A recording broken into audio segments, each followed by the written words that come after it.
Hello everyone, I hope you're doing well. As you can see, things look a bit different. Well, I thought I'd make things feel a bit more comfy, so hopefully you all like it.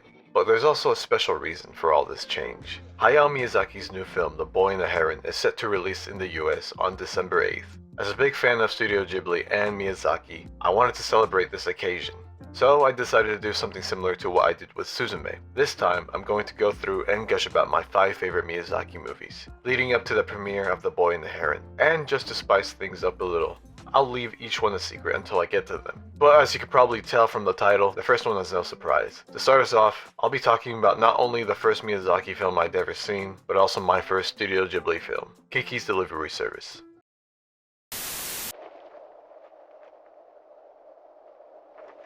Gigi, climb up and turn on the radio! I don't think I can handle it! Can you do it?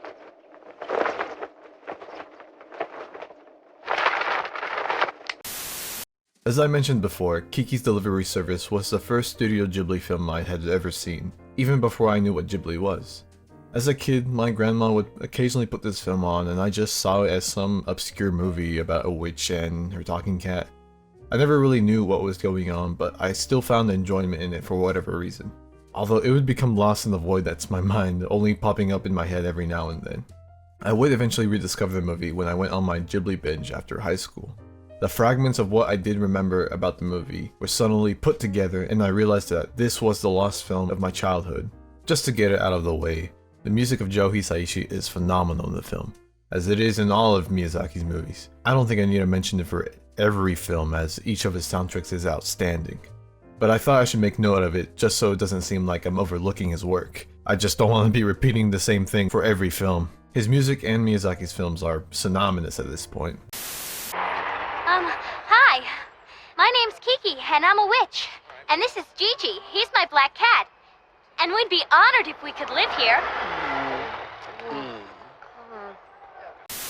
Watching the movie as an 18-year-old, I still liked it, but I felt like I was missing something. I didn't understand what the film was really about and just thought it was a comfy, feel-good film where nothing much happened. Now that I'm older and have lived life a little, this movie definitely hits differently and harder now.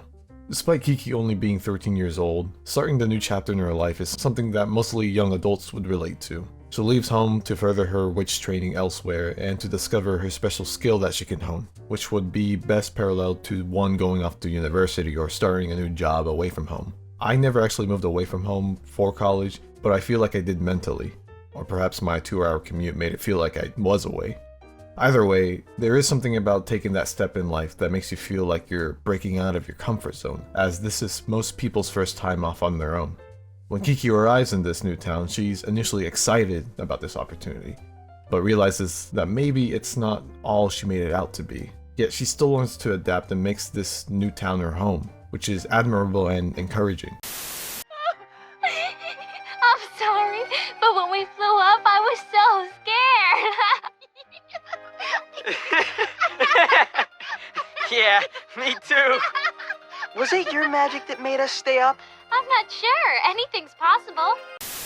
As Kiki quickly figures out that her skills would be perfect for a delivery service, she opens one up at the local bakery.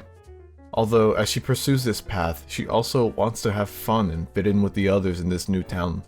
Trying to have her cake and eat it too, it causes her to stretch herself thin and burn herself out. I think it's really clever how her burnout is portrayed.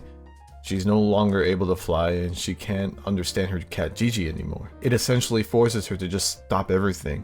Her friend Ursula then comes in and takes her under her wing, teaching Kiki how to deal with the burnout. The conversation between Ursula and Kiki in the third act is probably one of my favorite scenes in the film. There have been many times where I'm doing something I like or something I'm good at and suddenly I just can't do it. It's frustrating and sometimes makes me feel hopeless or self-conscious. Although Ursula doesn't just reassure Kiki, but also anyone who may be going through something similar that it's okay to take a break and breathe. Sometimes we need to take a step back and recollect ourselves. Find that spark again. It's something some of us may need to hear and try to do. Come on! Don't give up! Don't give up! Don't give up! Don't give up! Don't give up!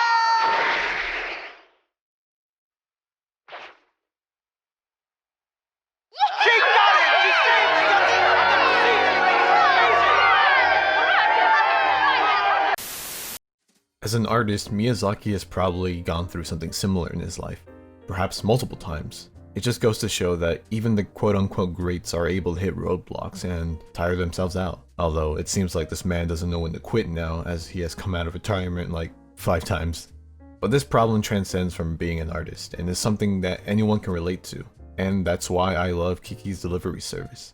I know this is one of those Ghibli movies that is prone to being labeled as boring or uneventful, but it can make you reflect on your own life depending on where you are in it. On top of that, it's charming, relaxing, and comfy. The characters are also quirky and fun.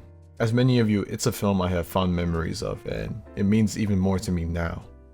Anyways, I hope you'll join me next time as I continue my journey to The Boy and the Heron.